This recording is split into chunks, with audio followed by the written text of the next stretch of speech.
up and continue to work together to keep our communities safe.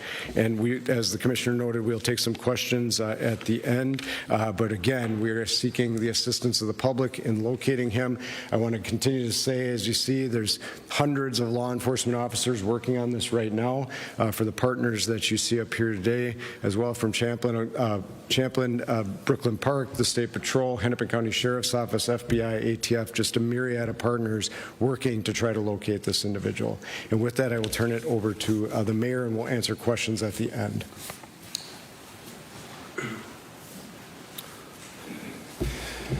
So hi, my name is Hollis Winston, Mayor of the City of Brooklyn Park. First, I want to extend my prayers to the Hoffman family, but also to the Hortman family as well. You know, there will come a time down the road for healing within us as a community, but right now I think what's required is a calming words and rhetoric. I want folks to make sure they listen to the facts from credible sources like law enforcement, but also to resist spreading misinformation. And then again, asking folks to listen to law enforcement in general when law enforcement has those specific asks. In Brooklyn Park and Champlin and our surrounding communities, in fact, the state, we're very much family. The Hoffman and Hortman families are very much our family, and so our prayers continuously go out to them, and it's very much a time for us to come together as a community and as a family, and I think people need to see it that way. I want to thank law enforcement, Governor Walz, Commissioner Jacobson, Sheriff Witt, FBI, various counties, local law enforcement. Even with our city of Brooklyn Park, we're seeing a ton of local law enforcement and county law enforcement just supporting our city overall, and we want to thank them for doing that. They're dedicated to keeping us safe and to securing justice. I would say to support them again, if you have information, there'll be information behind me, please share that information, and again, please look and listen for valid information and share that. There will be a time to come together, and I think specifically for the city of Brooklyn Park and within our area, there'll be a time where we come together and we work through what we're going through now as a community. But I want to say this. You know, this individual did this to instill fear into our community, but they also wanted to create a distinct and singular point of view. When I listed all of that law enforcement coming together, that was really us as a state, as a community, from all different walks of life coming together to work on what's happening. And I received calls from folks across the state, from all different ethnicities and communities as well, with an outpouring of support. So I want people to understand that as a city, but as a state, as a community, we're very much going to come together. We're going to see this through. And we're all going to work together to figure this out. So again, I want to thank our law enforcement, and I want to turn it over to the Mayor of Champlin Park. Good afternoon. My name is Ryan Sabis, Mayor of Champlin, and on behalf of the City of Champlin, our police department, and our City Council, I want to extend a heartfelt thoughts and prayers to Senator John Hoffman and Representative Melissa Hortman and their families. We are deeply saddened by the senseless act of violence, and our hearts are with all those that have been affected. Our police department is working close partnership with state, local, and federal agencies to pursue this active investigation. We are incredibly grateful for their swift and responsible professional response and for the collaboration of commitment of every officer involved. We ask everyone to stay attentive, report anything that feels concerning, and most of all, continue to show kindness, respect, and care for one another. This is how we move forward together. And again, thank you all for being here. And again, I think Mayor Winston said it well, that Hoffman family and the Hortman family are very much part of our communities, part of our fabric of our communities. And we really wish the families all the best. Thank you. As folks have said, we'll take a few questions. Please don't forget to, in your first question, introduce yourself, your immediate organization with whom you're with, and if you have a question for a specific individual, call that out. Thank you. For Mark from Fox 9, do you have an update on Senator Hoffman's condition? The question was, do we have an update on Senator Hoffman's condition? We don't at this time. The last information we had is that he was out of surgery and was in stable condition at that time, but that certainly experienced significant injuries, so we'll have to continue to monitor that. Jen Carolyn, you said person of interest, so not a suspect, or is... He's a suspect, one and the same for this particular case at this point in time. Okay, so we can say suspect. You can say suspect. Adam Duckworth with WCCO News. You know this guy. It was at least affiliated with some sort of security company, according to its own website, that has highly trained security individuals. Can you speak to the level of knowledge this person might have about, using a gun or, different security tactics that might separate him from a typical person walking down the street? Yes, so the question was regarding the sophistication of the individual based on reports that he owned a security company. I certainly can't get into the details of the investigation. That'll all be part of that, and we'll explore all of that. We're aware of the connections that you reference, and the team will be dissecting that between the investigators, Brooklyn Park Police Department, and all of the state, the local, and federal partners that are working on that. Certainly, an individual have some familiarity if that's the line of work that they're in with some of the tactics that you noted, but we'll be exploring that more fully. One question about the photo that we're seeing in the cowboy hat and the jacket. Is that photo taken today? That photo is today. And is it from a ring camera at the residence of either of our lawmakers? The question is it from a ring camera? It's not. This is from a business, so this is at a business location. And there, we believe, as noted, that we believe he's was still in at this time. He was in the Twin Cities area, and that we are continuing to work and follow up on that. We believe he's working to potentially flee the area, and so that's why we're sharing that with that information now, so that we can safely apprehend him. Is there a way that you're in touch with the TSA? I know Governor Walz has been in contact with federal agencies, as you have mentioned with the FBI. Yep. Our airlines, seeing his pictures, so he doesn't work on. So the question is, are we in contact with TSA? We've been in contact with all of the federal authorities that are relevant to this investigation. We will continue to be. Are you able to share the time or location that photo was taken today? The question is, can I share the time and location? This was this morning when this was taken. It was in the city of Minneapolis. That's at this point, I think, all that we can share as we work to follow up on that. Are there any surveillance or ring camera video from either of the residents where the shootings take place? The question is, there's surveillance or ring camera. We do have various video from different locations. I don't want to get into specifics as part of the active investigation, but there is video that has been obtained by the investigators. Can you talk about some of the other locations that you guys are working on, Green Isle, maybe in the 49 to Fremont, and Minneapolis? So, yeah, we can. The question is, can we talk about some of the other locations? Because our teams are very active as part of an active investigation, I can't talk about the specifics. What I will tell you is the two locations you noted in Minneapolis and in Green Isle, they are related to this investigation and the follow-up that the teams are doing. I'm going to give Ellen. We're going to give it to Ellen, and then we're going to have one more question. Can you talk a little bit more about the manifesto and what kind of motivation it might be? We're told that there might be some pro-choice lawmakers on this manifesto, and that has anything to do with the motivation here? At this point in time, it would be premature. The question was, is the manifesto and the information that we have received as their motivations. We are working diligently on that. There's certainly some indications within that, but there's not specifics enough. We have been, this is a very active and fluid investigation. Throughout the day, as you've been waiting, and these teams have been out working out in the field, and they have been gathering more documents and information, so it would be premature for me at this point to really say exactly what the motivation might be from these writings, but we will be continuing to work on that and provide that information when we're able. Mr. Walker, senior from the search team. Do you have a sense, did they know each other? Like, did this man know either Representative Foreman or Senator Hoffman in any capacity? The question is, did they know each other in any capacity? We are still exploring that.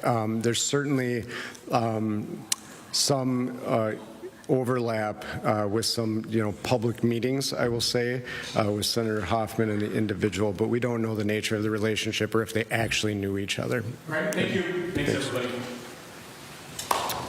All right, we just heard from the BSA, Drew Evans, as well as mayors of Brooklyn Park, Champlin, and other officials with an update that we are still looking for person of interest, suspect. Suspect now they are calling him. It said person of interest, suspect, Same all thing one is and what the they're same. saying, Now, yeah. what they did do is release a photo that was taken this morning, is what they told us, in the city of Minneapolis. This is of, they believe, Vance Belter, the suspect now. There it is, in with this the cowboy case. hat. Right. And the so blue jeans. they believe he is still in the Twin Cities area, but they also say they think he's working to flee this area. They say they've been in contact, when asked if they had been in contact with the TSA, the head of the BCA said that they've been in contact with all federal authorities that are relating to this investigation in this case. They also confirmed that they are looking at 2 other locations, one of them in North Minneapolis, the other, the one that we've showed you, Belter's home down in Green Isle, but these are all related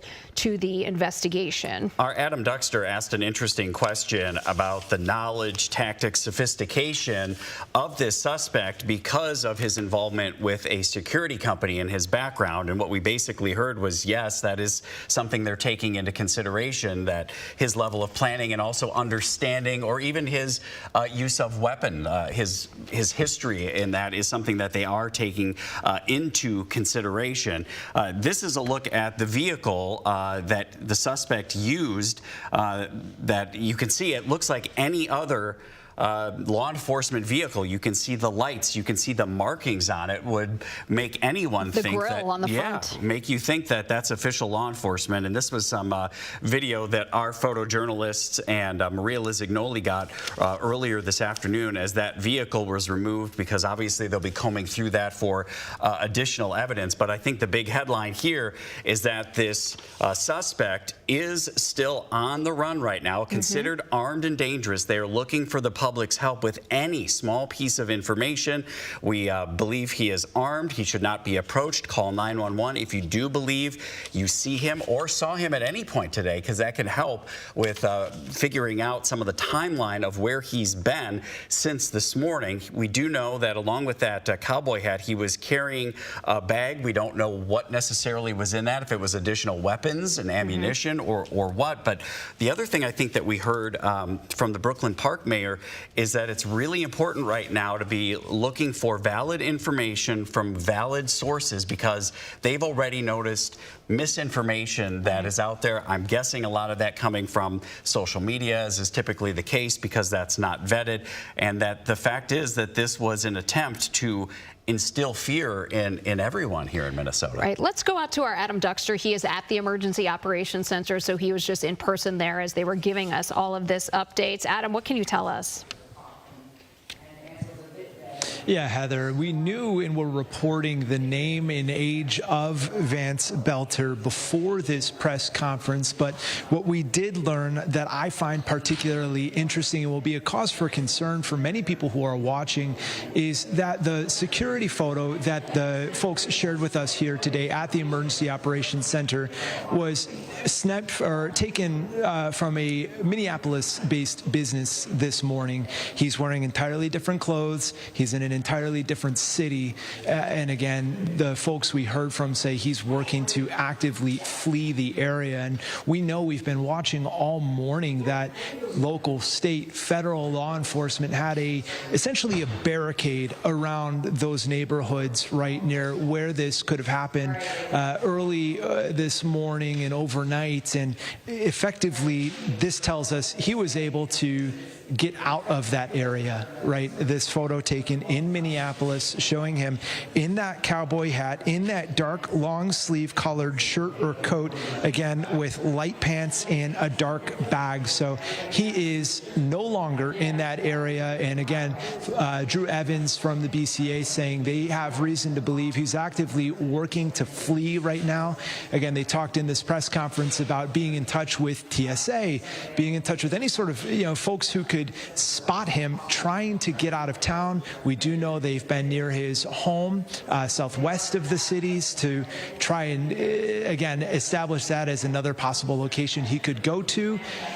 just incredibly frustrating, I'm sure, for these law enforcement officers who, as we've seen, have been going door to door, literally, in this neighborhood, trying to find him this morning and all morning. Again, this photo that they shared, taken from a Minneapolis business this morning, that's all state investigators would be able to share with us. Again, they say if you see him, call 911. You have every reason to believe that he is armed, and you have every reason to believe that he is dangerous. And again, they shared that he could possibly be working with the help of others. They called him a suspect, a person of interest. Drew Evans from the BCA said they're one and the same to us at this point. And the last fascinating thing that we learned is that there is reason to believe at this point that they could have known each other, meaning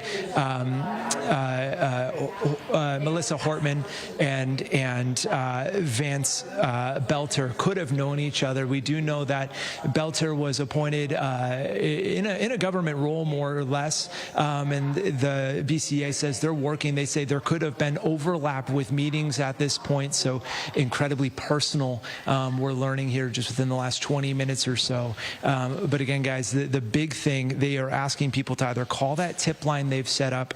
Again, we've got the number right here. I'm sure we could get on the screen. That's 877-996-6222. Or they say if you see this guy, call 911 right away, because they do think he is armed and dangerous at this point. But again, the big thing, he is, they have every reason to believe potentially not in that area anymore, because that photo, that surveillance photo, entirely different clothing, taken this morning in the city of Minneapolis.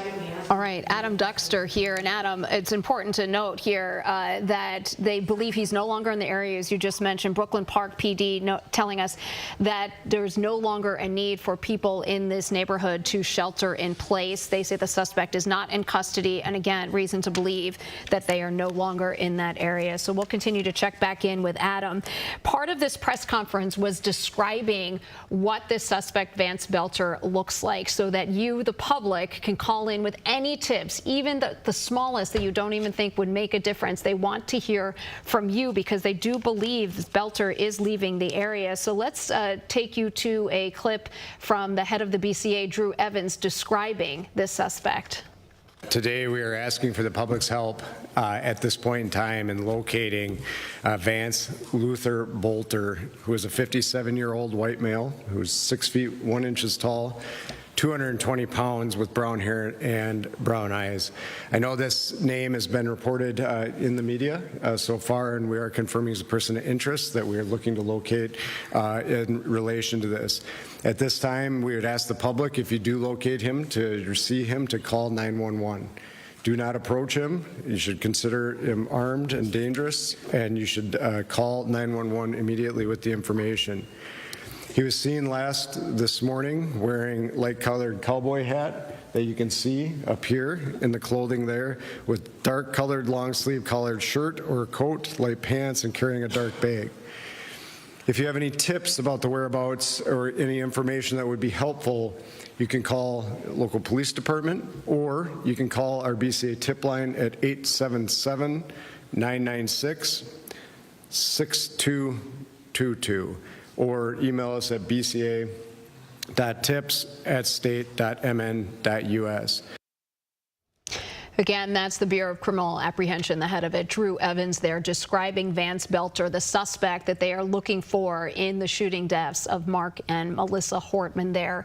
That picture, that description that he has, that is taken from this morning. So after the shootings occurred, we know that's from a business. Change of clothes. Yep. A change of clothes. That's from a business in Minneapolis. And law enforcement does believe that he is now on the run and trying to get out of the Twin Cities area. Let's show you this picture one more time here. You see the cowboy hat, the dark jacket, the light-colored pants. He was holding some sort of dark bag. Law enforcement say that they have been in touch with all federal authorities. They were asked if they were in touch with TCA, and they said they're in touch with everyone that they need to be to. They need to about this investigation here. And you really have a couple of locations now where they're looking for additional clues into where he may have gone next. That includes his home in Green Isle. We showed you, this is a look at that home from earlier earlier this afternoon as crews went there to try to find any pieces of evidence that might help them figure out where he might be going next, if that part of it was planned or not.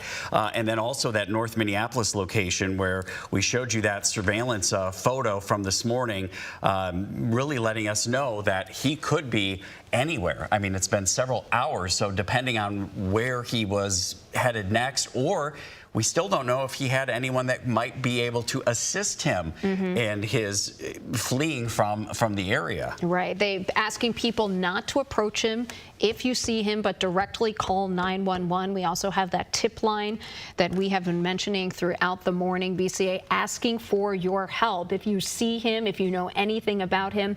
Another thing, and that tip line, let me read it off once again to you, 877-996-6222. Another thing that was mentioned in the press conference, which we haven't touched on quite yet, there has been no update on Senator Hoffman or his wife. We know that they were shot in their home in Champlin about 2 o'clock this morning.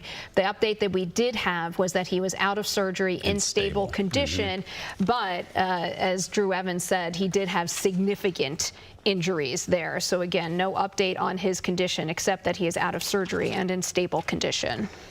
And we know that all of these law enforcement agencies have been working closely together, and I would assume that we might hear other local agencies joining in now that we know that that last location was in the Minneapolis area. And if there are pieces of information, nuggets that they're holding right now as to maybe some of the information or ideas of where he may have been headed next, I think that's going to be really key over the next several hours. Right, and we know local law enforcement clearly working on this, but not just in Brooklyn Park and in Champlin. We heard from the mayor of Minneapolis that he has police officers here in Minneapolis assisting with this investigation. So they are at that area in North Minneapolis, whether it's the business or it's a home in that spot there. But you have to imagine that local law enforcement and state and county law enforcement are quite stretched today. I mean, they had hundreds of officers out there in that perimeter. That perimeter has since been widened now,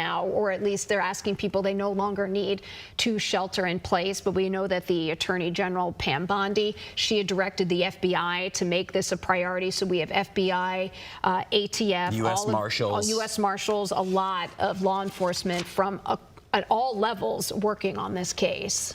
This is a look at the vehicle that the suspect left when he ran. You know, the reports were that he basically ran out the back door after the second shooting, and that vehicle obviously was then taken into custody. They're doing a thorough search of that vehicle. But if a vehicle like that were to show up at your house at 2 o'clock in the morning, you're fast asleep, you wake up, you see even the flashing lights, everything about it, and then an officer walking up to your front door, you're probably a little groggy. I think anyone would assume that it's law enforcement there to help you in a moment of need because there's some sort of situation going on. You also have to remember that is what police encountered when they first went to the Hortman residence, that they saw this vehicle here, maybe making the assumption that someone had already beat them to go check in on Representative Hortman and her husband. And that was at about 3:35 this morning so that second incident took place. Dark outside. One of the things, though, that the head of the BCA reminded people was that it is premature right now to talk about any motive. He says they have so many of their agents and their officers going through paperwork and doing this kind of investigation. He says right now it's very fluid, so they're all working very hard to figure out what might be behind this, but it's still way too early to come to any conclusion. But luckily they have every resource at their disposal right now. Derek, you brought something else up that I thought was important to revisit, and that is what the Brooklyn Park mayor said about misinformation. We're already starting to see misinformation coming in online, and he reminded people that it's important to distinguish from what you're seeing online and from what is coming out from the official sources, what you're hearing from us right here. And that's right. With all of your local news media, there is extra care taken. It's not about being first, it's about having the right information and being able to confirm that. And we're not only working with our reporters reporters out in the field, with the sources that our reporters have, but then also with the CBS Confirm team, which is a national team that helps in confirming information, even pieces of video, to make sure that they are authentic before we pass that information on to you, because the last thing we want is misinformation leading this investigation in the wrong direction. Right. The Brooklyn Park mayor also talked about this idea of instilling fear in the community as well. And when an act like this happens, of course, people are very fearful, but then it can get magnified when misinformation does come out. And you don't want a copycat situation either. I mean, that's of great concern in situations like this. We want to go to Anna Schechter of CBS News, who is in New York, and you've been following this information very closely. And what we just heard from the BCA, what additionally can you tell us right now? Well, the fact that the suspect is still at large this many hours after police most recently saw him at 3:35 a.m., that's a long time. But what I also noted is they are probably looking at a lot of surveillance video where he pops up. If he was in Minneapolis City proper, we saw one image taken from a business's surveillance camera, but they probably have a lot more than just that. And likely have some sense of direction that he might have gone in, so they could be a little bit further ahead than we are aware of, but they're still asking the public for help.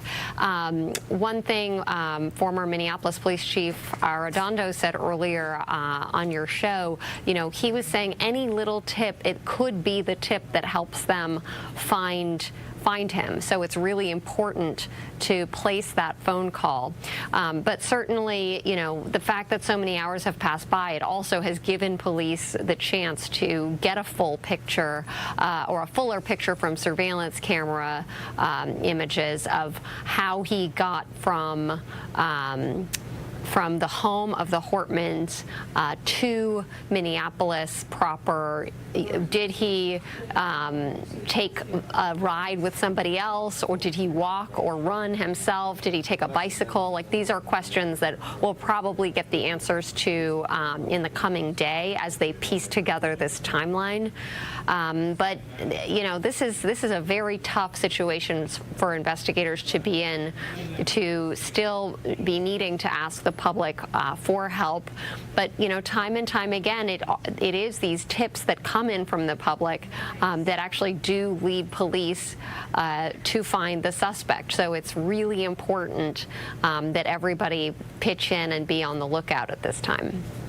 How crucial are, say, the next 12 or 24 hours in an investigation like this? Because, as you mentioned, he could be across a much wider area than originally expected after being spotted in Minneapolis. That's exactly right. I mean, those first 12 hours, which we have already now passed, were crucial to kind of contain it to a reasonable sized area. And now we are now several hours past that. With every passing hour, it becomes more and more difficult. Now, what law enforcement is doing is they are going to other counties. They might have like a surveillance video sharing system already in place. They're going to run that image that you saw through whatever facial recognition software that they have access to. It depends on whether the community has voted to allow it or not. But generally speaking, what they can do with a lot of these cameras is put that image of him that you saw taken today with the cowboy hat and try to run that through other systems to try to get a match and figure out exactly what county he has gone to. I will say that doesn't always work. In the case of Luigi Mangione, who shot the CEO of United Healthcare here in Manhattan, he was able to evade law enforcement for days because the facial recognition software didn't come up with a match for him. So it's not a perfect science, but law enforcement, I am sure, is probably trying to lean into whatever technology they have at their fingertips to help them locate him. And remember, you know, you have surveillance footage at gas stations. You have surveillance cameras, you know, license plate reader cameras as well, if he is, in fact, in another vehicle. So all of that technology police are going to be using to help them find him right now. Anna, you mentioned the Luigi Mangione manhunt. It's something that you covered very closely. You remember he was wearing that mask, so that facial recognition software didn't quite work there. We have a much clearer picture here of Vance Belter. And you remember, it was from the public. He was caught in a McDonald's. That was just a tip that came in. That's exactly right. Somebody at McDonald's said, you know, that looks like the guy, there's something about him.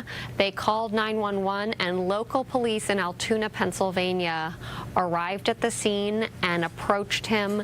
And because of the way that he was acting, he was very nervous. He had a backpack. There were certain things about him that led them to believe that he was, in fact, the suspect. They took him into custody, and they saw that the fake ID that he had on him, that New Jersey driver's license, that was the same license that the suspect had used to check into the Upper West Side hostel in Manhattan, where he stayed for the 10 days prior to carrying out the attack. So these are the kinds of clues that investigators hope, like the breadcrumbs that they hope that Vance Belter will be leaving to help them find him. It's hundreds of agents at this time on the ground, but then you also have a team of technicians who are reviewing footage, and they're working in coordination with people on the ground. So this is a massive effort where federal, state, and local law enforcement are all having to work. It's kind of a logistical challenge as well, to have coordination between all these different agencies who are helping. But clearly, as you saw at that presser, they were very well organized. They had everything together in terms of who was going to speak and talk about what elements of the investigation. The other thing that I thought was interesting is that, Evans didn't want to discuss the security firm that the suspect worked at, but that he said that they are looking into that. But I think that is certainly presents a potential challenge for them if he does have experience with weapons, if he does have more experience, which, it's pretty clear from the fact that he was able to disguise that vehicle so well, disguise himself well enough to be confused as a real law enforcement official. And Anna, also concerning that it would be easier for him to cover up any digital footprint that someone maybe that doesn't have a background in security wouldn't realize to cover. That's right. That's right. And that's also of concern, particularly since it appears that he took some time to plan this out, to map out where the homes of these two lawmakers were.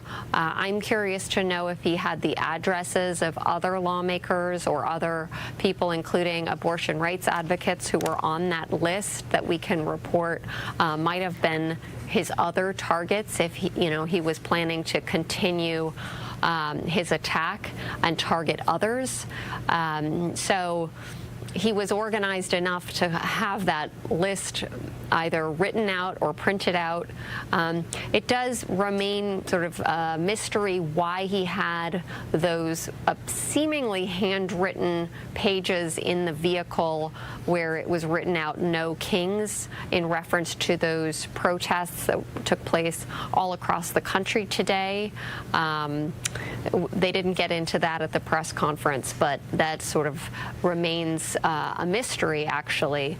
It's unclear exactly what his motive, and I really agree with what you were saying. We have to be really careful about assigning a specific motive. Sometimes these things are very complex, and it's not black and white all the time. And we mentioned his experience with the security firm there, and that might make it so that he is better able to evade authorities. But it's hard now with all this facial recognition software that you were talking about to be on the run, much harder than it used to be. And I don't want to keep going back to the Mangione manhunt, but we had for 5 days there. It seemed like the weight of all law enforcement looking for this one person. That's right. And to your point, it was actually the media attention and the fact that the story became a national story. Everybody had seen this in the headline. Everyone had seen this on the news. And that is what actually helped a resident, a Good Samaritan who was there at the McDonald's, decide to make that phone call to 911. Because if that individual hadn't made that phone call, he might have been on the run for longer. Generally speaking, though, these things tend to come to an end. But the fact that we are now so late in the day on Saturday, that makes me think, I mean, this could actually run into tomorrow, possibly several more days. We'll see. We really don't know. A lot of unknowns at this time.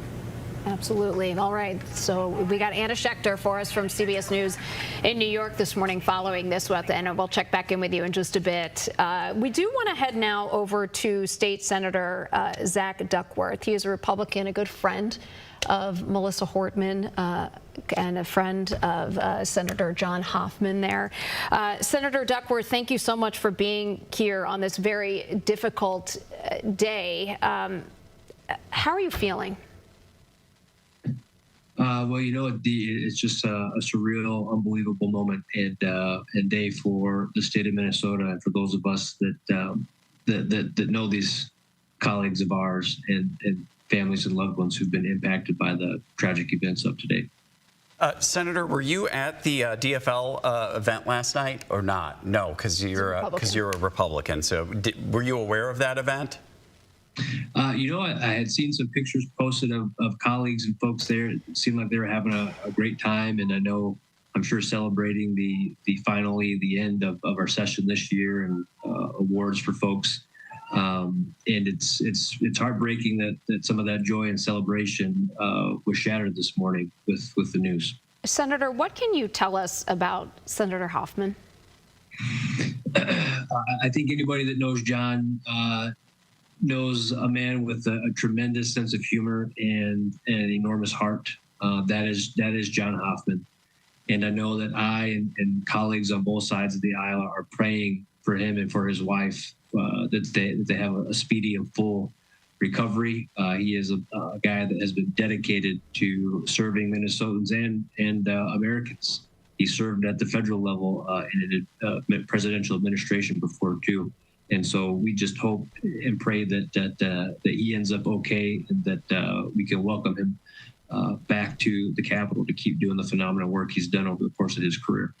What kind of conversations have been happening behind the scenes between you and some of your colleagues just about this situation and not only mourning, but then moving forward from this and making sure something like this does not happen again in Minnesota?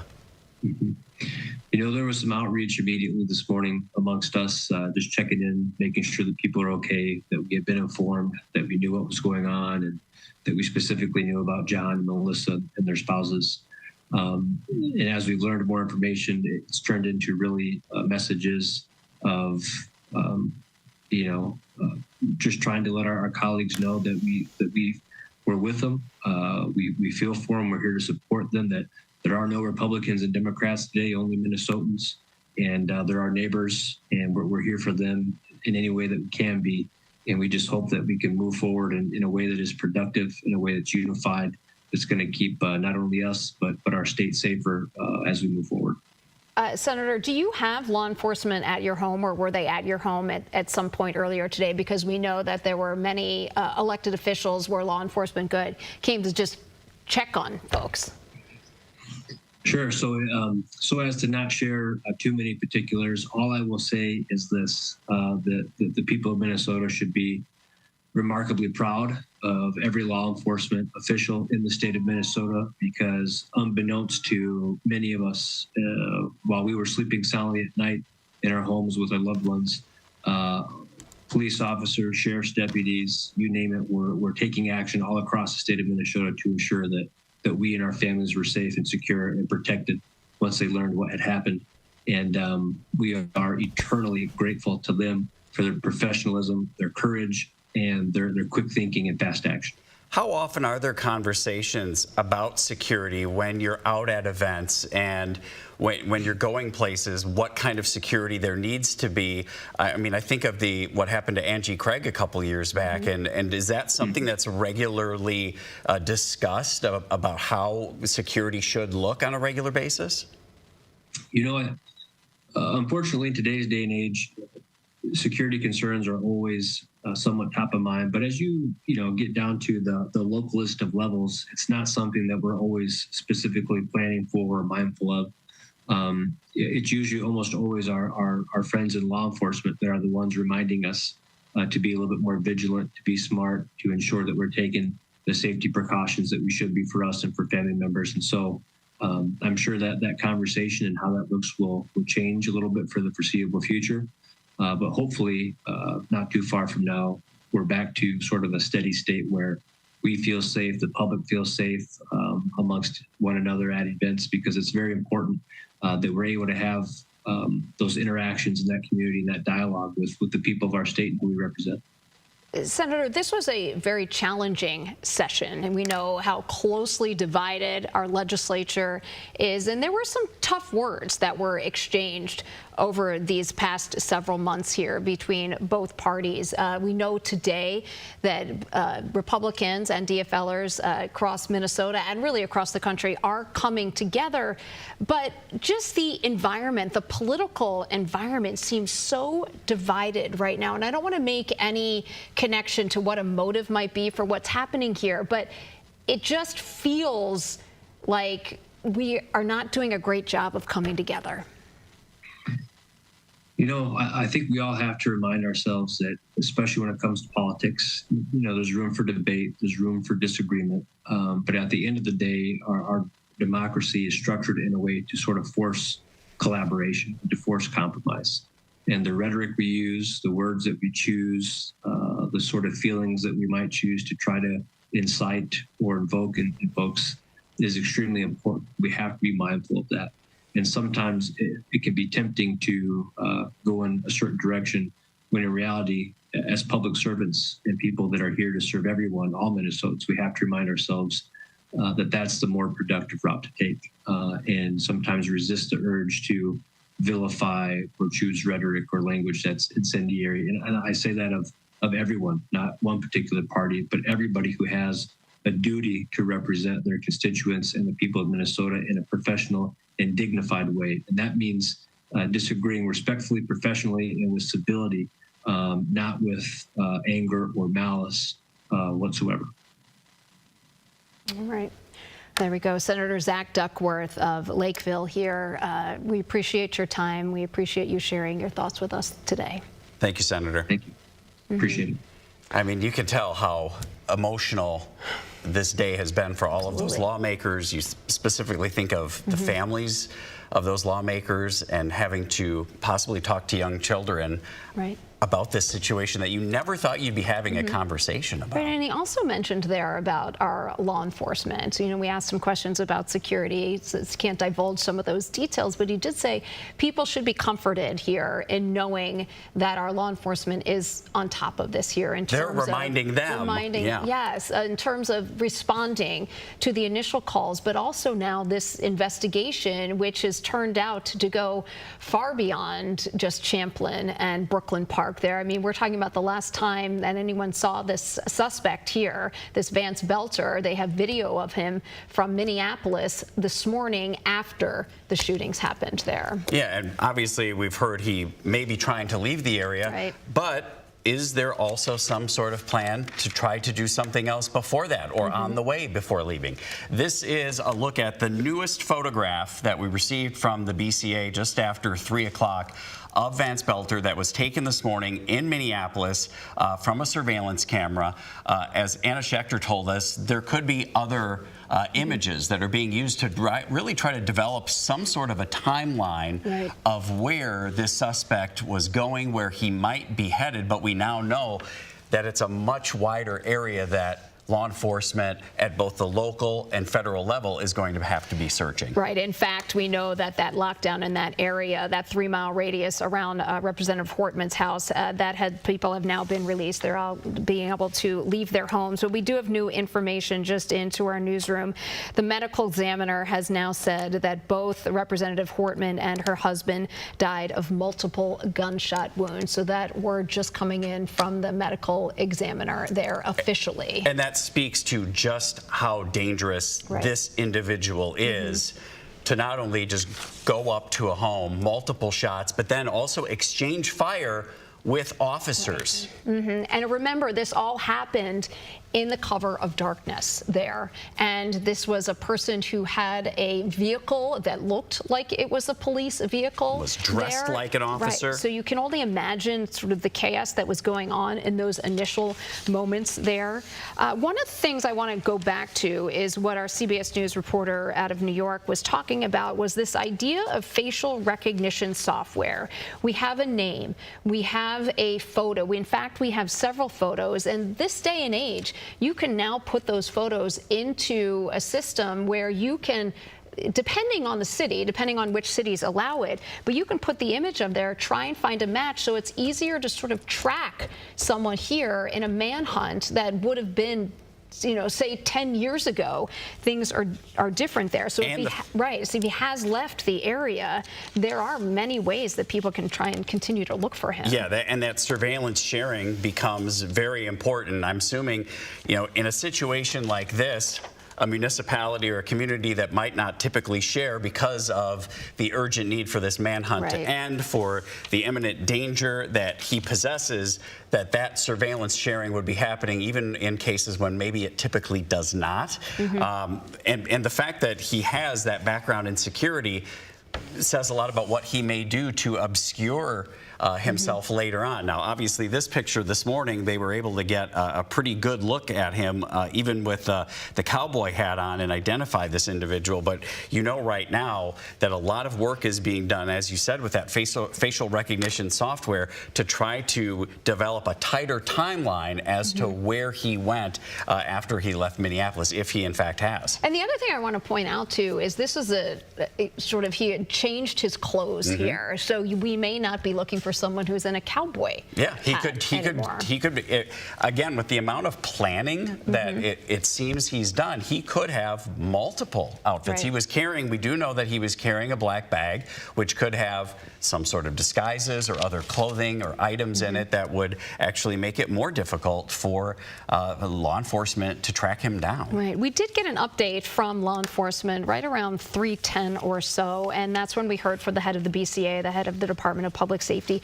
But we also heard from the mayors of the two cities where these shootings happened. And one thing that the Brooklyn Park mayor, I thought, brought up was very important, was this idea of not believing some of the information, the misinformation that you might be seeing online. He talked about this being an idea of instilling fear. Let's hear more from that Brooklyn Park mayor. Yeah, Hollis Winstead. I want folks to make sure they listen to the facts from credible sources like law enforcement. But also to resist spreading misinformation. And then again, asking folks to listen to law enforcement in general when law enforcement has those specific asks. In Brooklyn Park and Champlin and our surrounding communities, in fact, the state, we're very much family. The Hoffman and Hortman families are very much our family. And so our prayers continuously go out to them. And it's very much a time for us to come together as a community and as a family.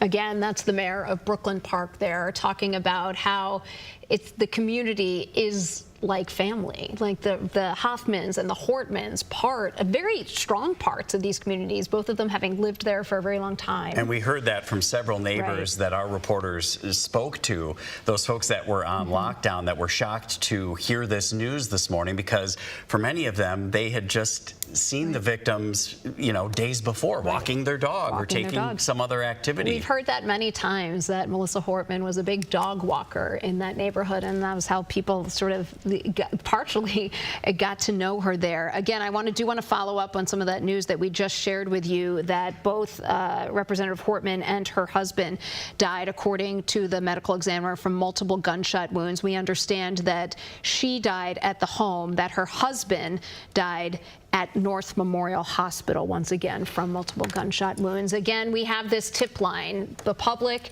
is being asked to give any piece of information that you might have. The BCA is reaching out and saying, please tell us, 877-996-6222. You can also email bca.tips@state.mn.us. Yeah, Drew Evans of the BCA in that news conference, which was about an hour ago now, really saying that the key now is going to be the public's help, because of the fact that he was then spotted well outside of the area that these events took place early this morning. We mentioned the cowboy hat, the fact that he was carrying a bag. Very important that he is considered armed and dangerous. He is not to be approached if you believe you see him anywhere, and to immediately call 911. And then also share that tip information, because as we have heard time and time again, that it could be the smallest thing that you may have noticed that could be key in tracking down this suspect. Right. We know that law enforcement is at other locations right now, that investigators are fanning out really across Minnesota to continue to work on finding this Vance Belter, but also finding out any information that they can find about him. What might have led him to do something like this. They have searched residences in both North Minneapolis and Green Isle. We know Green Isle is the home of Belter there. It's about an hour southwest here of the Twin Cities there. They do say, though, reminding all of us that it is premature to come up with any kind of motive here. This clearly is something that the investigators, both local and federal and state, will all be looking into, looking at paperwork, looking at digital devices, trying to figure out, what was happening in his life there. But again, just far too early. Again, they haven't even had a chance to talk with the suspect, much less to be able to learn much more about why he might have done this. We want to go to back to our Adam Duckster, who's in Blaine, where we've been getting these updates throughout the afternoon. What new information have you gathered?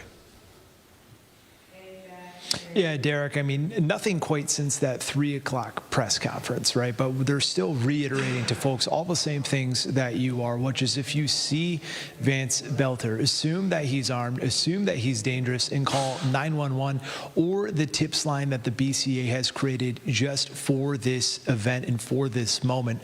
Of course, we're at the Emergency Operations Center. This is a place that was literally built and designed to help every level of government come together in case of things like a natural disaster, right, or an emergency. But it is serving as the hub for the folks trying to track down Vance Belter. We did learn in this press conference, though, that there is an off chance, and it's something that state investigators say they're still continuing to look into, that Vance Belter and Melissa Hortman might have known each other and had been in some of the same meetings at some points. Again, we did know, and we do know, that Belter was serving, appointed to a governor's task force, and we do know that, again, this is a guy that has been in a lot of different places based on his resume and kind of where he's been. So, again, they're saying right now the big thing is they fear he's gotten out of that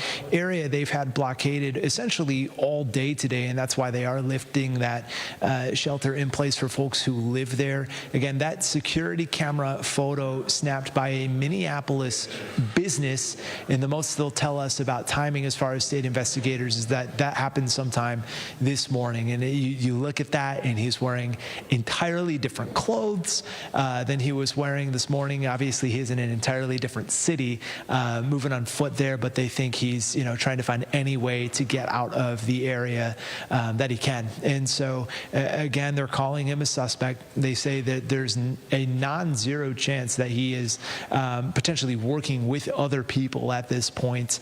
And again, the BCA in the Department of Public Safety, really emphasizing for folks, if you see him, call 911. Do not try and engage. This is a person they want you to know that is armed and dangerous. And if you see him, call 911 as soon as you can. And they've got an entirely dedicated tips line for this. And they're hoping that if you see him, you'll call 911. You'll call them because again, they do believe at this point he's trying to get out of the area entirely. And again, just so much we're learning about who Vance Belter is as this morning comes on, and this afternoon kind of blends into this evening now. But again, the biggest thing is just those photos they're sharing, the outfit that he's wearing, and the fact that he is armed and dangerous. Again, is just what folks are reiterating here as they've got their work cut out for him, but they say that they're doing anything they can to try and locate him and track him out at this point. And again, this is where it's happening. Derek and Heather is here in Blaine at the Emergency Operations Center. And again, this is the place where local, state, federal, they're all working together to try and track this man down. And they say they won't stop, obviously, until they've got him. Adam, have there been any conversations about if there might be regular updates, say every 3 or 4 hours as we get into these evening hours, or any indication when we may hear from some of those officials again?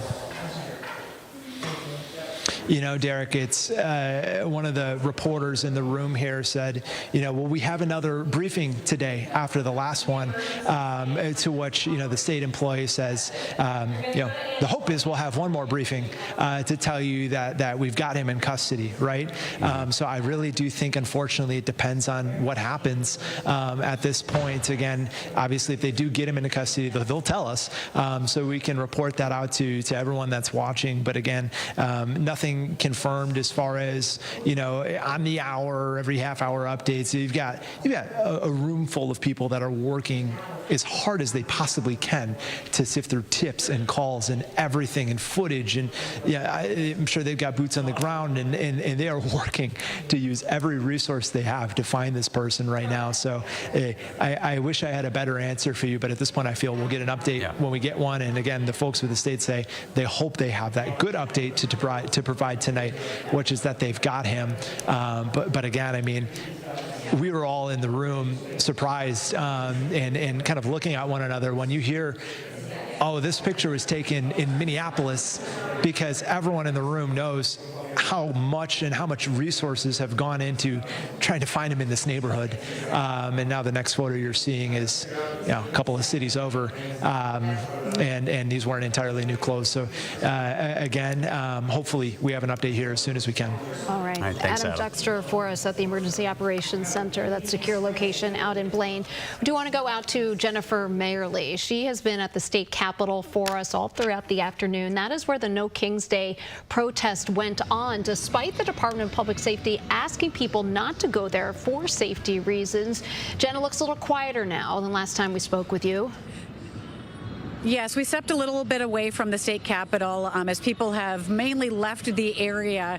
But I can tell you, thousands of people were here. I would say it was hundreds when we first arrived before noon today, and it swelled into the thousands of people outside the steps of the state capitol, filling the entire green. People marching from St. Paul College, which was what was originally planned, all the way to the state capitol, joining those that were there at the capitol steps, waiting for them to give speeches impassioned speeches, I should say, people were asked to stay away, and we talked to folks about that, about why they came, and so many people said they felt like it was even more important to be here today, that they didn't want fear to lead, they didn't want fear to win.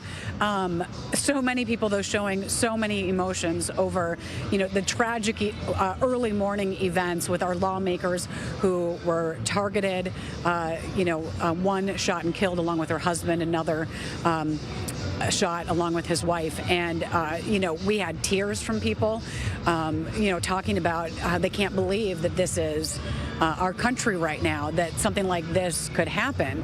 But then saying in the same breath almost that they were, hopeful with the amount of people that they were seeing here, that they felt like sometimes they're alone in their feelings right now, and then to see the amount of people that showed up at the Capitol, despite the warning to stay home because of the potential risk of being in a crowd, of this manhunt being underway still. That they felt hopeful that they were surrounded by others who wanted to speak up for democracy, for our country, and against what they see currently happening in this country. And so, a range of emotions, a range of people. We saw, babies at the rally in March, all the way up to older people who are retired, who said, this is not what I intended to do during my retirement, but here we are today because they felt so passionate about being here.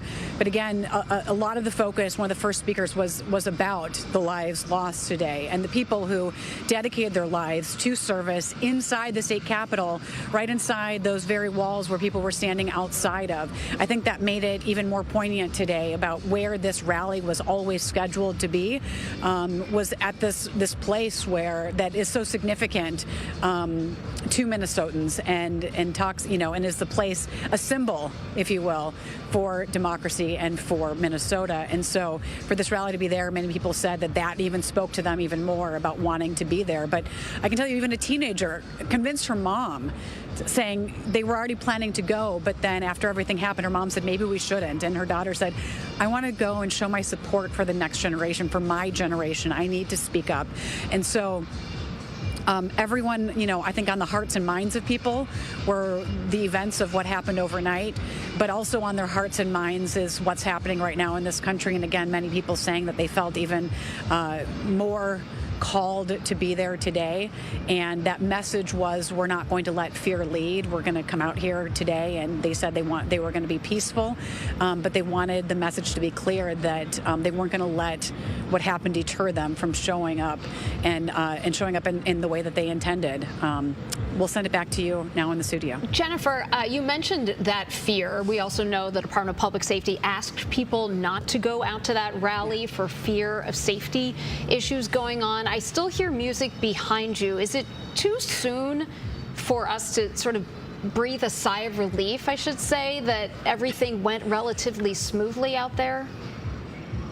Yeah, the music that you're hearing now is another festival that was also scheduled to be here near the state capitol grounds today. And so the music from the Capitol is gone. There's other music happening now near us.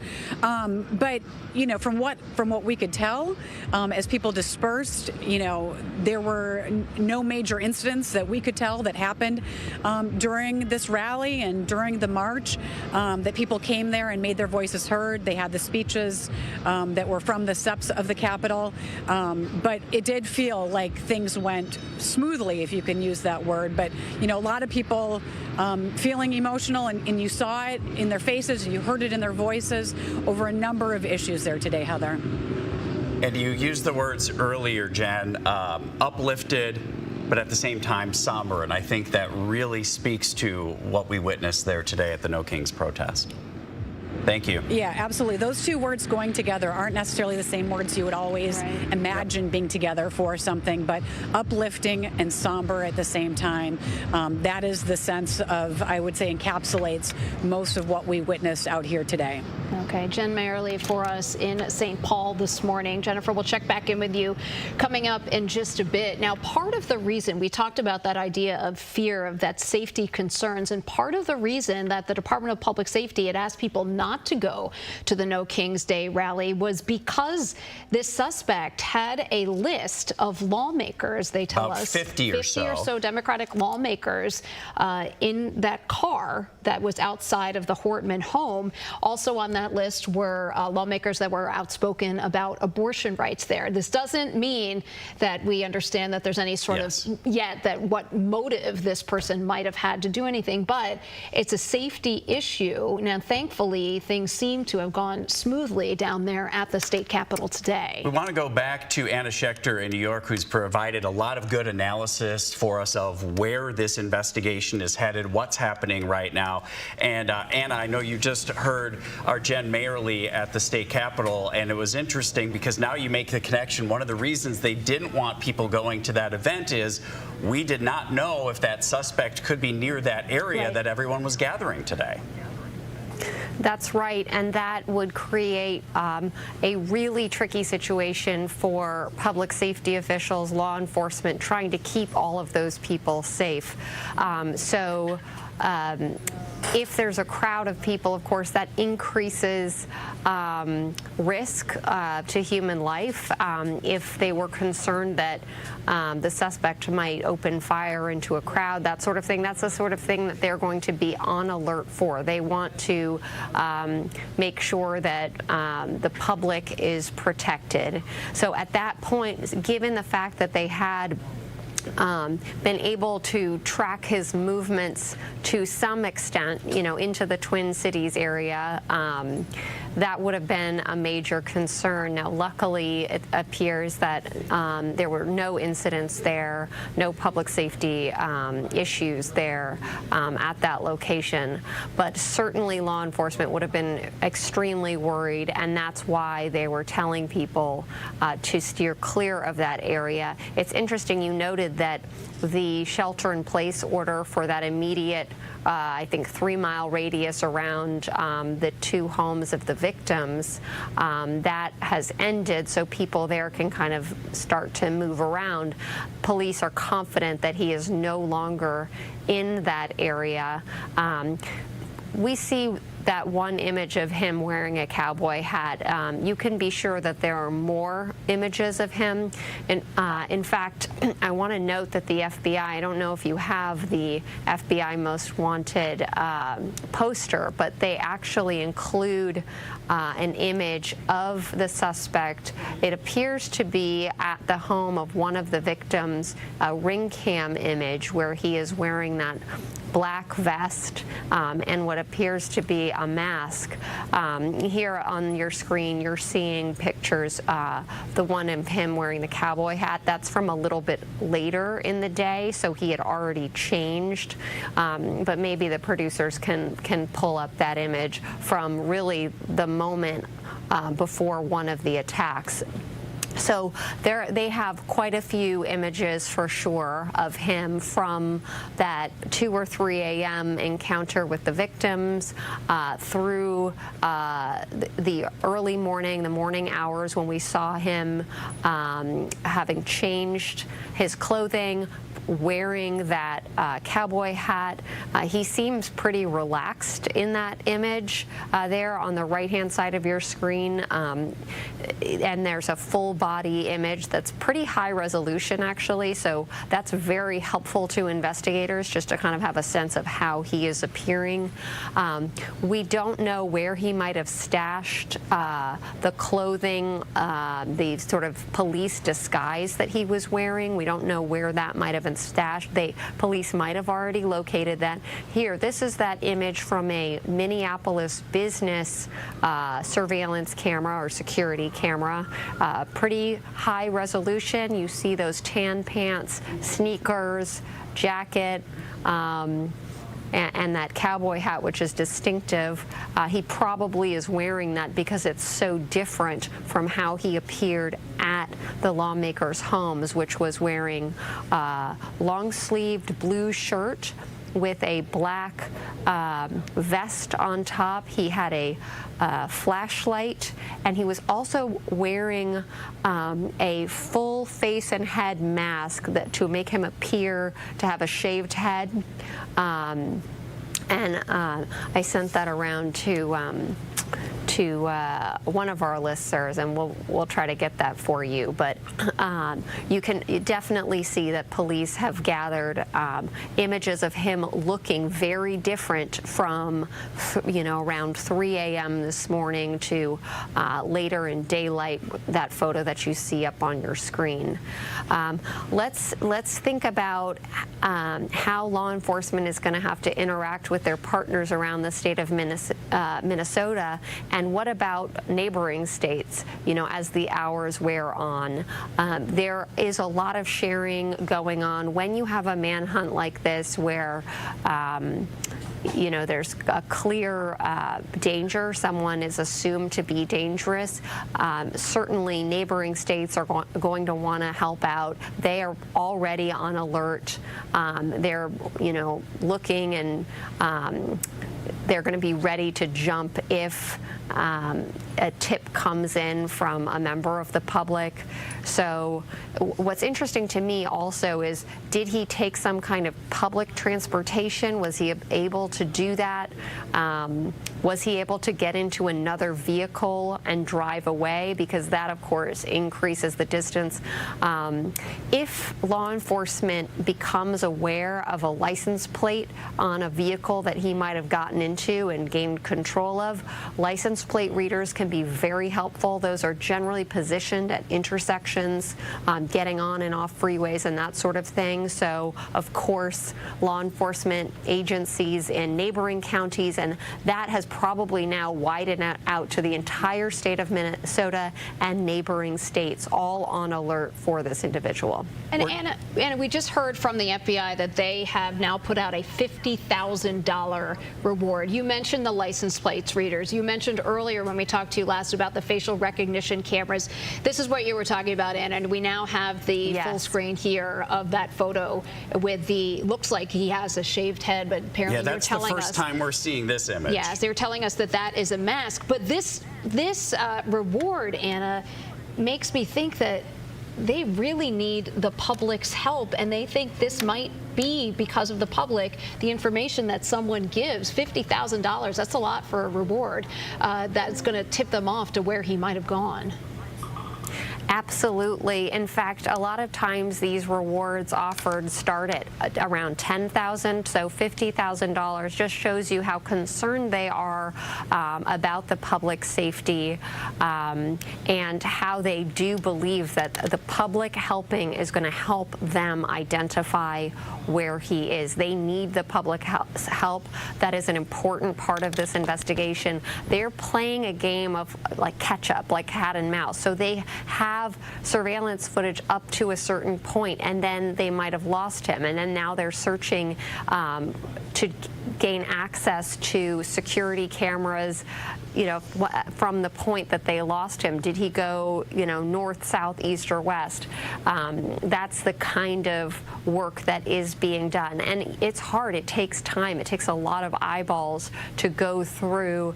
And now it's going to be hours of surveillance video. Hopefully a facial recognition software, some kind of technology like that can pull up a match. But if not, that just means that, they're still a few steps behind, which is why help from members of the public is so crucial in this case. We're talking with Anna Schechter, and Anna, that could be so key. A small tip could really lead investigators to be able to really nail down at least a better timeline, and as you said, what direction he was last headed at what time, which again allows resources to be spread out in a better use.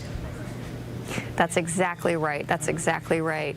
There you see that that FBI poster, which of course FBI, that's federal, so that is going out. That is being distributed to law enforcement all over the region and really all over the country, so that agents at various local, state, and federal agencies can be on the lookout for him.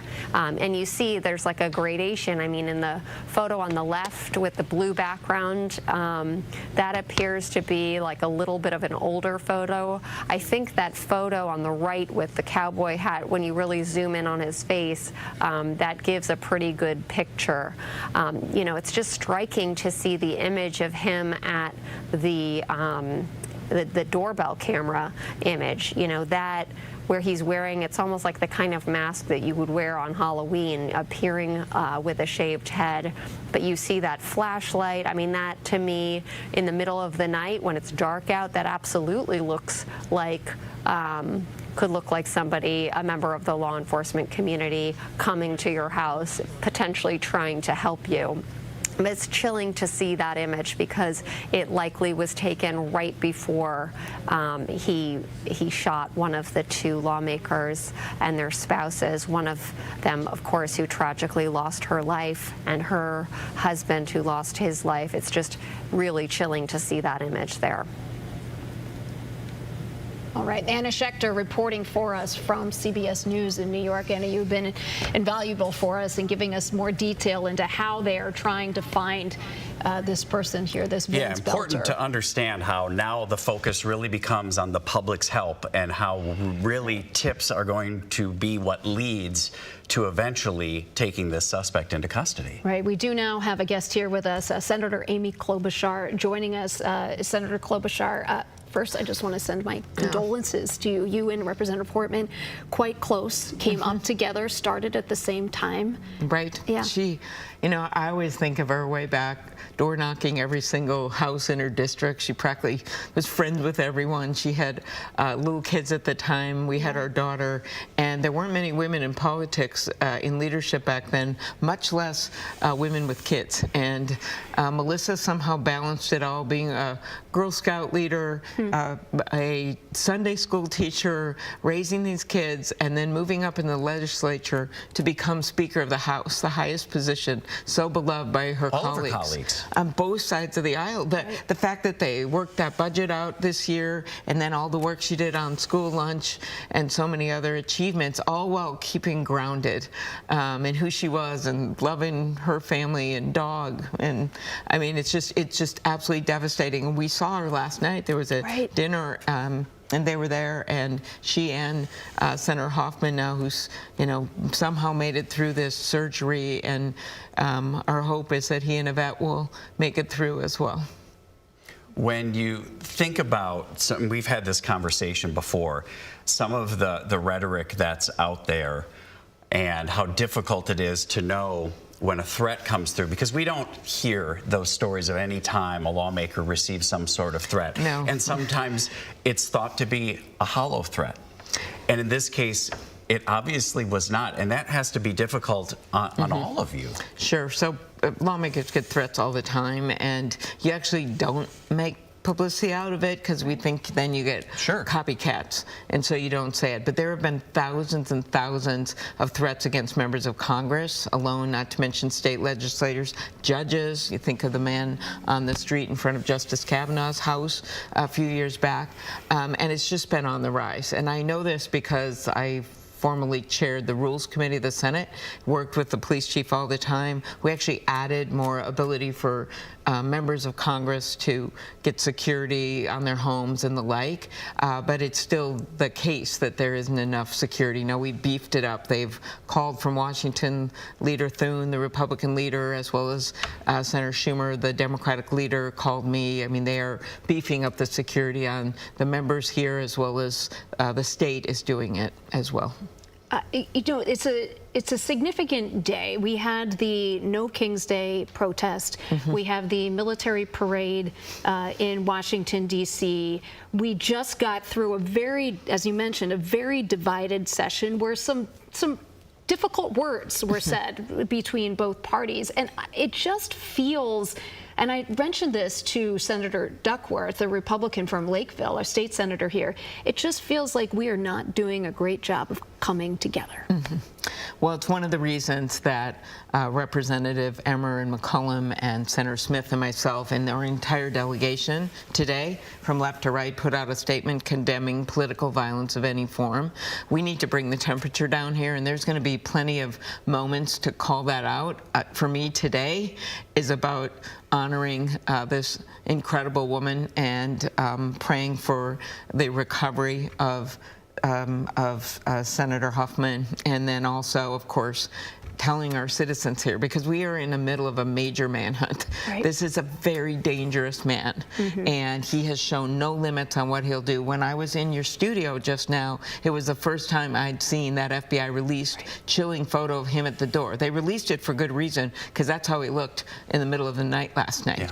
Yeah. But it's just so chilling to think that's how he looked right before he murdered, or in the case of Senator Huffman, attempted to murder a legislator. Unfortunately, it feels like in so many ways people are being dehumanized. And it's not just in this case, but I feel like in so many ways it's you pick your side and you don't see the other side as the human beings, as the spouses, as the parents, as the community members that they are.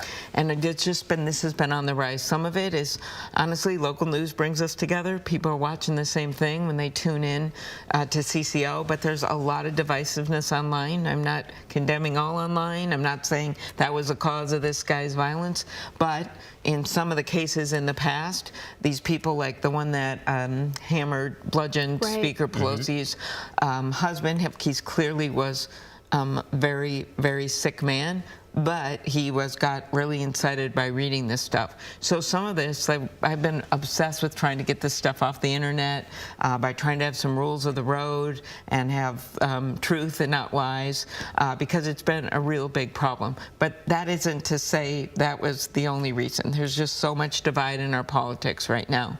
And as someone that works across the aisle and someone that tries to bring some civility to all of it, it has gotten increasingly difficult.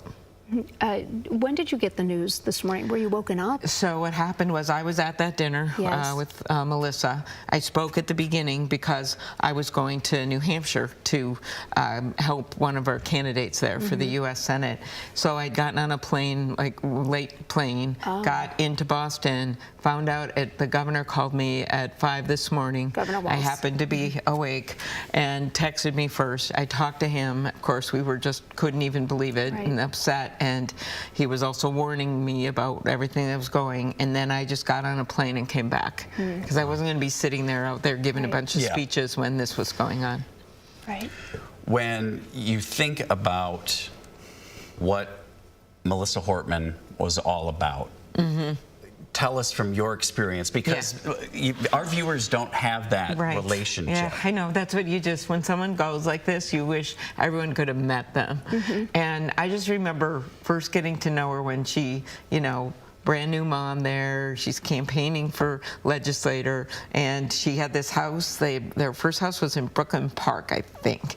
And I just remember her talking about her dad's auto parts business and how it was used auto parts and how that was, it was like a small business, right? Entrepreneur, and that was a big part of their life. Excited about that.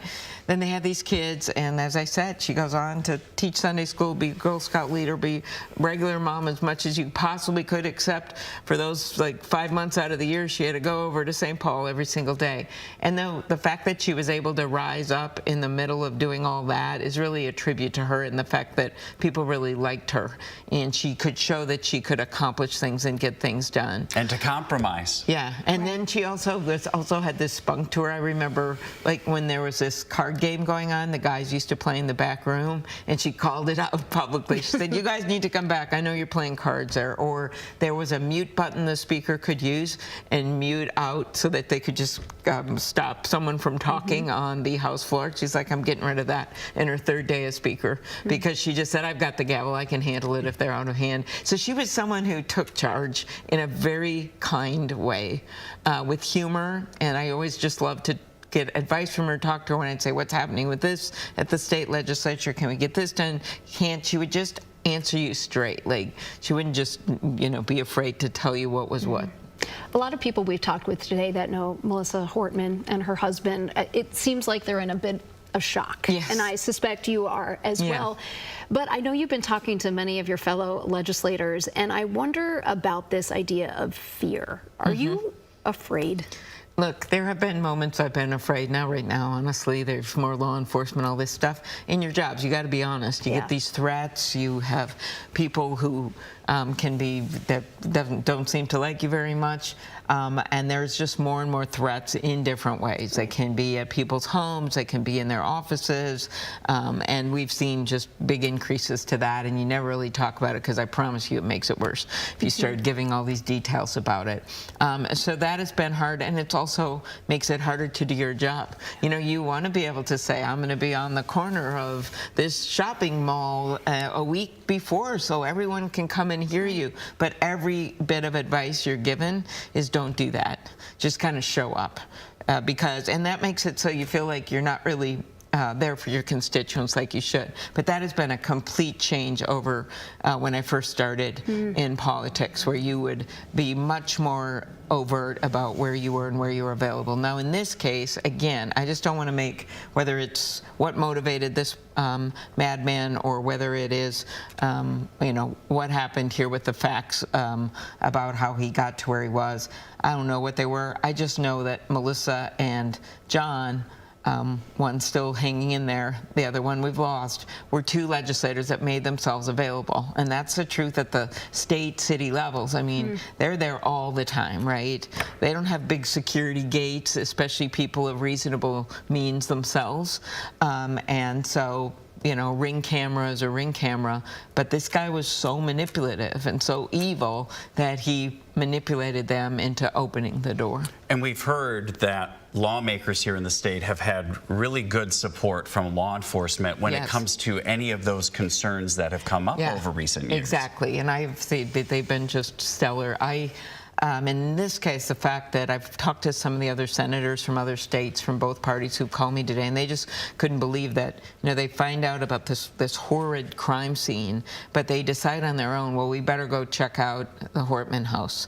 So they drive over there, unfortunately just a little too late, and it sounds like he'd already killed her and her husband, or at least they were shot severely, and then they at least are able to identify who he is. And while they still haven't tracked him down, it helps a lot to know who he is, and there will be tips, and this will be solved. But without them having the presence of mind to go over there, they would have probably killed other leaders as well. I thought it was interesting that the statement that you all put out from the entire congressional congregation came in. Did you talk with Representative Emmer? I mean, what was the impetus behind this? Yeah, so this morning I talked to Representative Emmer very early in the morning.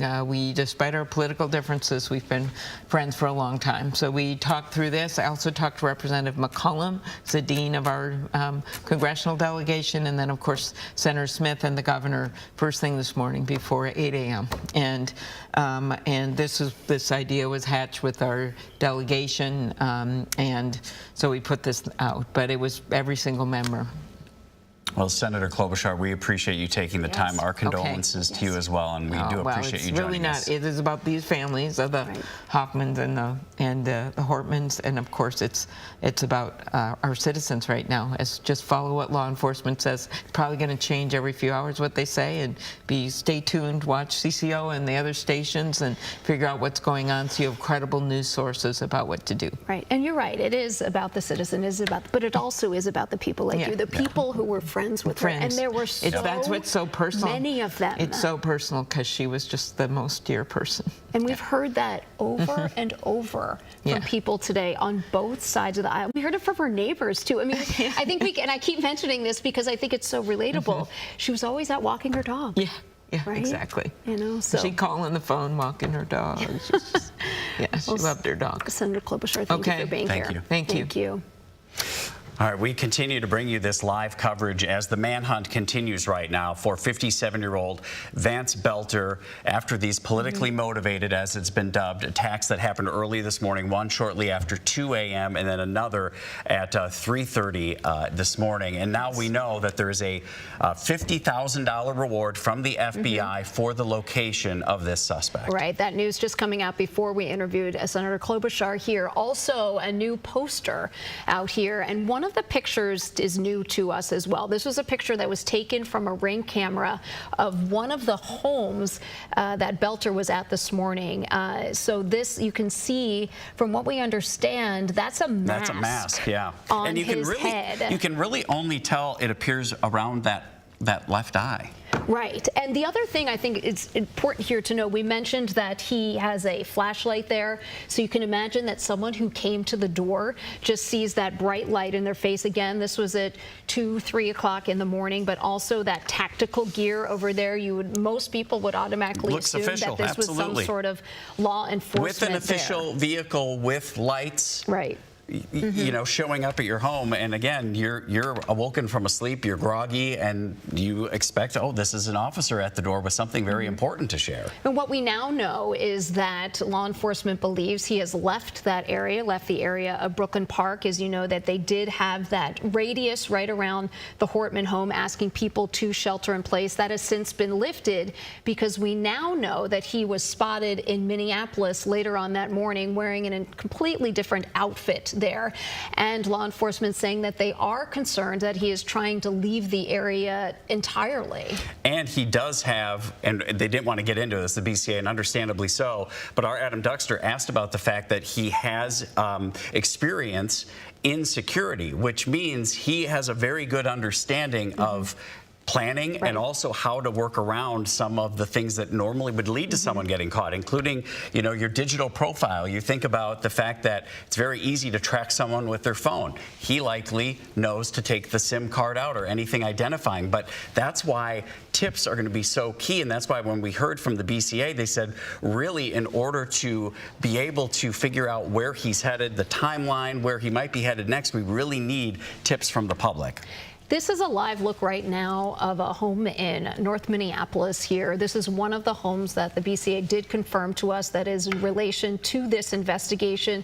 These homes here, also Belter's home in Green Isle. But it's believed this is where he was living. According to sources, this is believed where he was most recently living, not that other property, Green Isle, about an hour southwest of here. So we know law enforcement has been at this location here. And we understand, you know, this is a multi-jurisdictional effort. So you have local law enforcement, Brooklyn Park, Champlin, yes, Minneapolis, but Minneapolis police there as well. But in addition, you have the FBI, you have the ATF, you have the whole force essentially prioritizing this manhunt, trying to find Vance Belter there. And I thought it was interesting. We had spoken with our CBS reporter, Anna Schechter, and she's been following this case very closely with us. And she said they're in a bit of a cat and mouse game. So he's a couple steps ahead of them, but there are so many tools that they have, including the public and any information that the public can give, but tools like license plate readers, tools like facial recognition that can try to tighten the circle on where he might be and where he might go.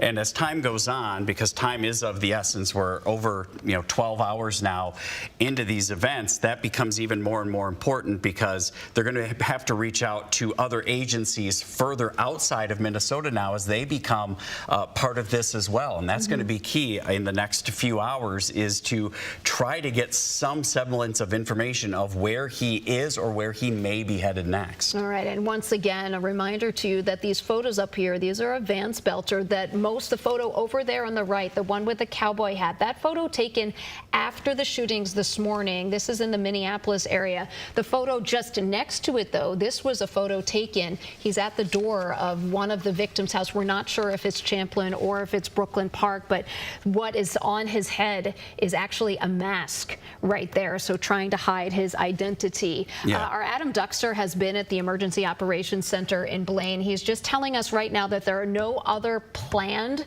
media press conferences for later on today, but of course we will stay on top of it. That could change at any moment. That's right, and he mentioned the huge coordinated effort there to not only sift through the information they already have, but then also all those tips that are coming in to try to lead to this apprehension here this afternoon. And you mentioned, the digital aspect of this, the surveillance sharing, the facial recognition software, and then those tips where if someone can say, say, I think I saw him in this location at this time could be key. Let's go back to Anna Schechter. She is in New York once again. And Anna, we did finally get that picture right outside of the Ring camera, outside of one of the victims' homes there. Can you tell us a little bit more about what you know and what you see in that photo? Sure, absolutely. Well, we believe that that was taken outside State Senator Hoffman's home, that is from his Ring camera, according to our CBS News confirmed team. So that would have been, that image would be from right before that door was opened. So it's very chilling. So that was likely taken around 2 a.m. In the middle of the night before the door was opened. We know, of course, from investigators that he opened fire, shooting State Senator Hoffman and his wife Yvette. Now, my understanding is that law enforcement was called to that home, so either the Hoffmans or a neighbor heard gunshots, gunfire, and called 911. So police went to that home and were able to interact with the Hoffmans enough or with a neighbor enough to have some sense that he might be targeting local lawmakers.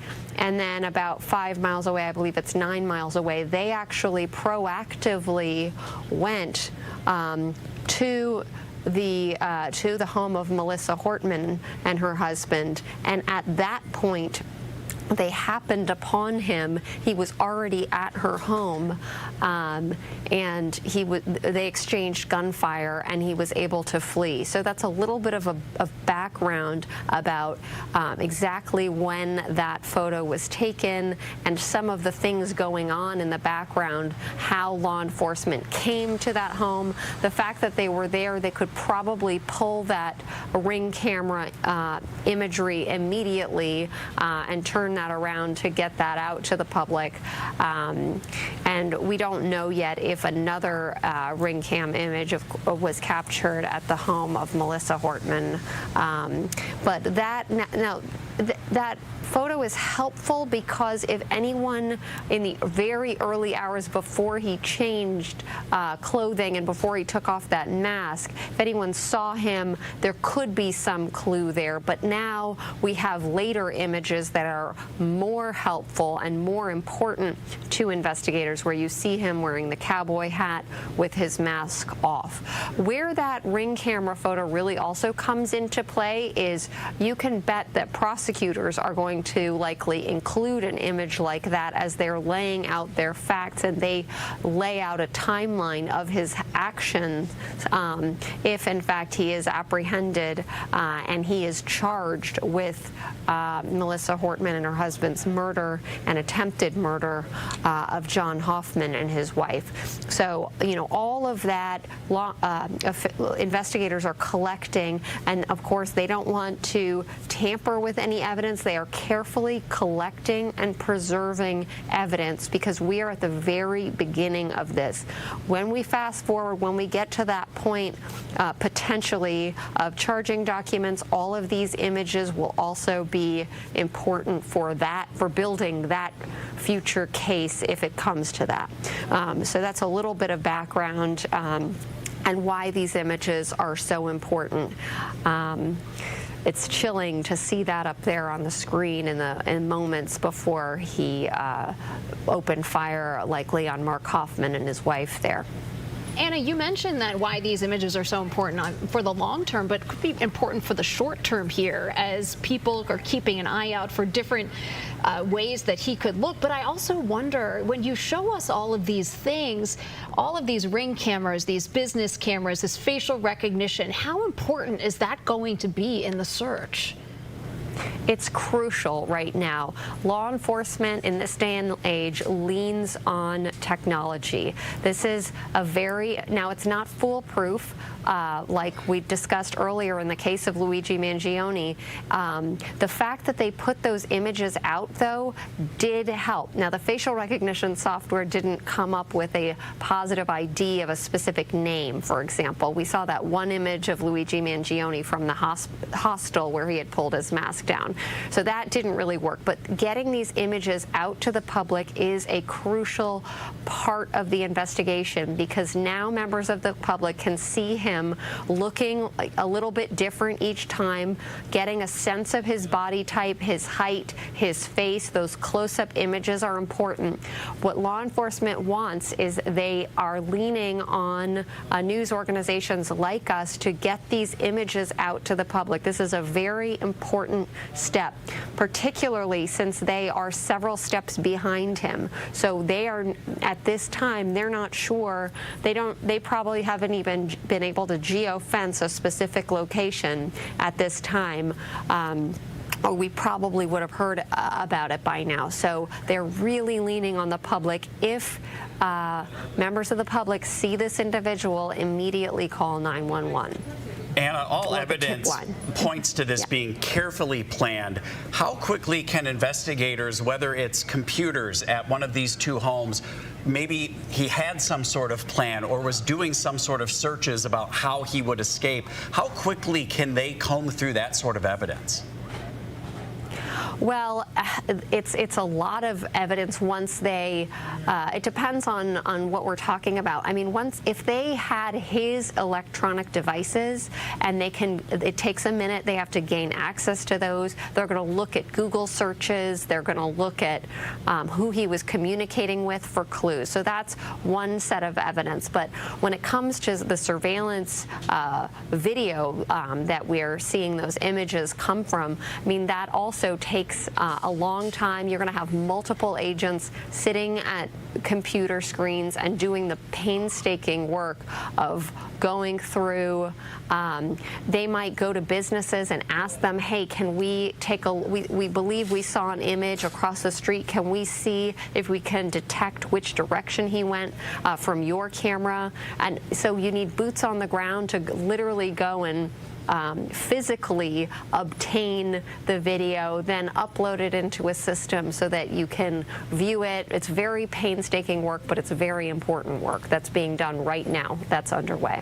We know that after Senator Hoffman and his wife were shot, that police proactively went to Representative Hortman's home, and that's where they found the suspect there. I'm wondering how important that foresight was for those officers to proactively go there, because it's one of those things where the suspect had to leave his car there, so they could probably gather evidence from there. But was that a key to a lot of this too?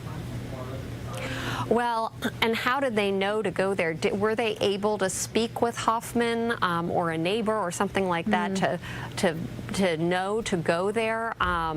Very important, because recovering his vehicle, they can, if they're able to, they could probably get in there, especially with a newer model that vehicle appeared to be in the video that your team shot, which was great to have that. So they can get in there and they can probably check and see what route he took to get there. So they're collecting all of that. They'll probably see that he drove either from his home or another location to Hoffman's home and then to Hortman's home, and to see if he might have purchased items. Maybe he went to local stores to get that tactical vest and kind of backtrack and get all of that information. So you can see what we're just describing is a plethora of information, and what investigators are trying to do is home in on the key clues pointing to where he might be at this time. Well, and you mentioned the key information, because unfortunately rumors and speculations are out there in a digital world, and someone may see something on one of these sites and then call that in as a tip, thinking they're helping, but they're not, because it's not necessarily from a trusted source.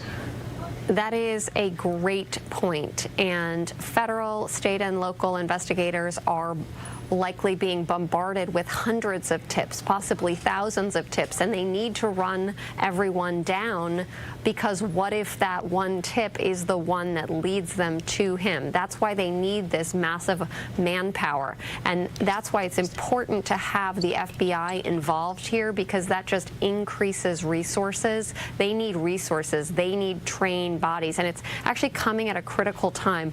Law enforcement agencies across this country are having a hard time recruiting enough people to work for them. So that sort of comes into play here. You really need a lot of manpower working on a case like this. All right, our Anna Schechter reporting for us from CBS in New York.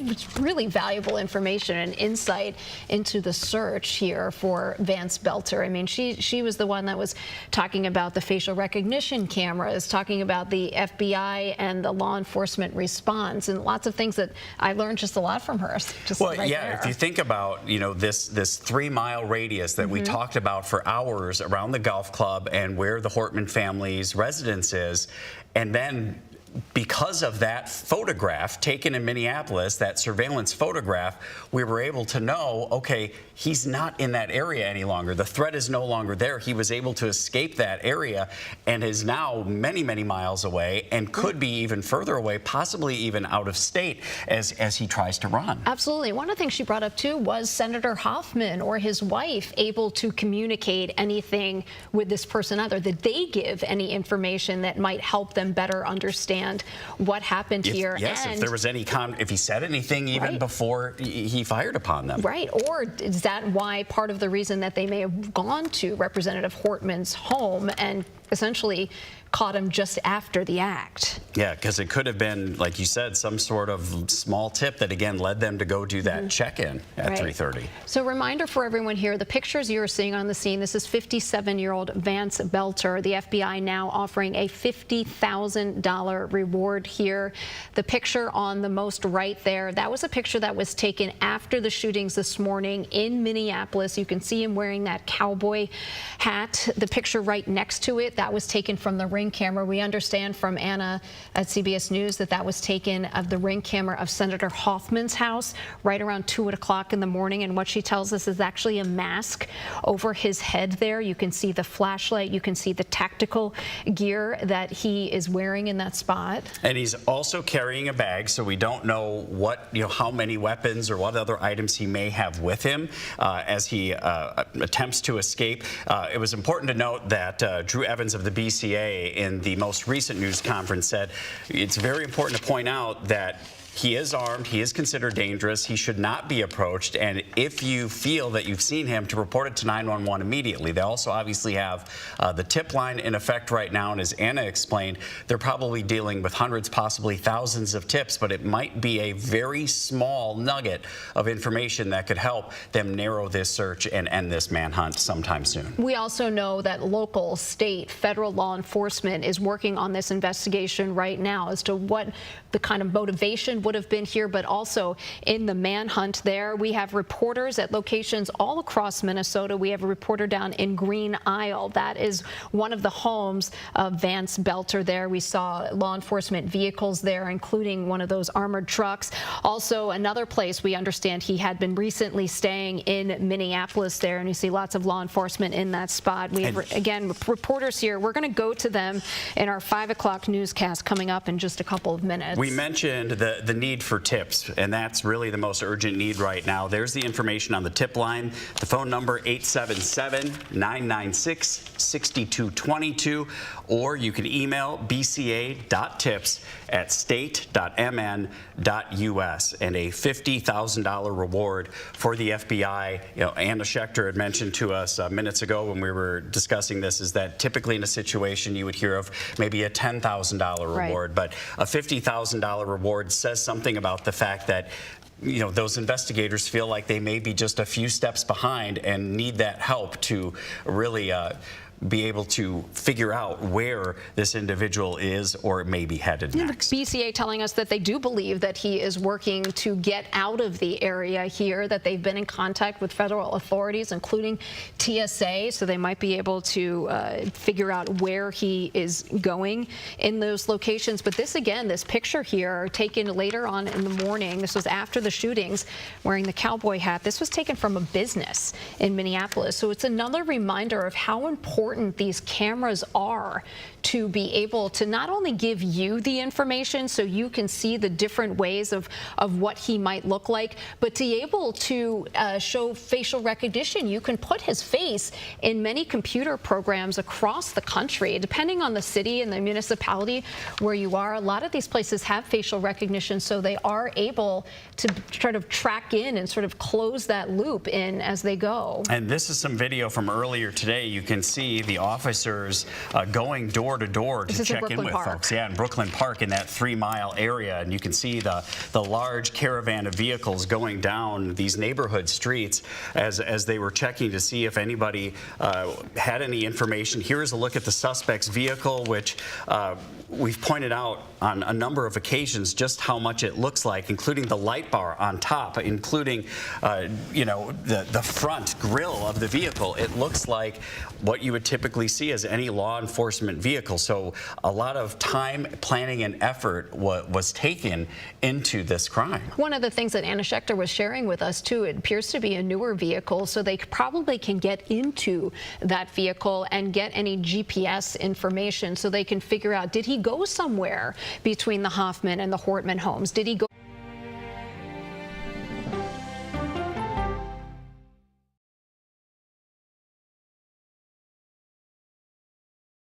CBS Mornings is clearly fun.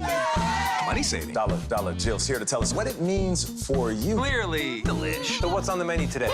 Clearly, CBS Mornings weekdays at 7 on CBS. What happens when the world's best journalists come together? Write a prescription for the healing of America. We're retired and this is our paradise. Now it's gone. You get the stories of America every night. You get the all-new CBS Evening News every weeknight. This is CBS.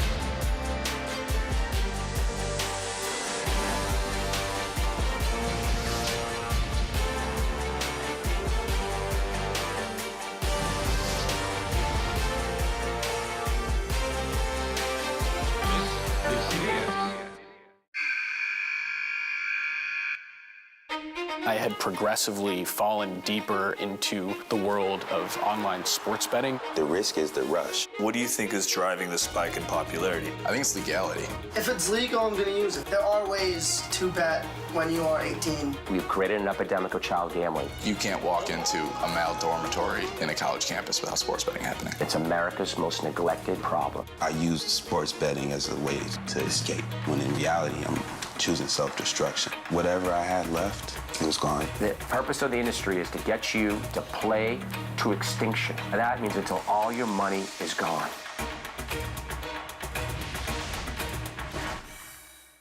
Go to the ends of the earth. We'll hit the heights.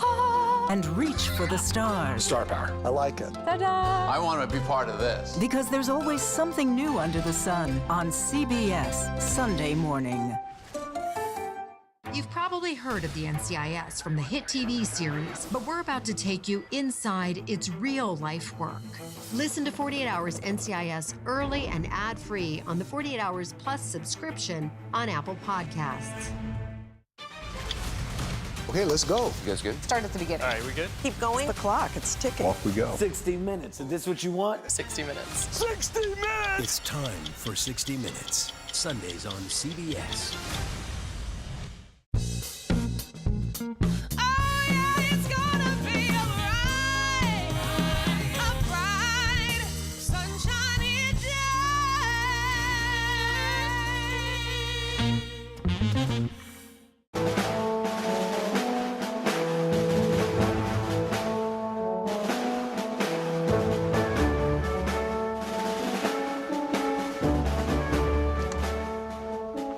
This is a CBS News special report. I'm Major Garrett in Washington, and as that logo indicated, today is the United States Army's 250th anniversary or birthday.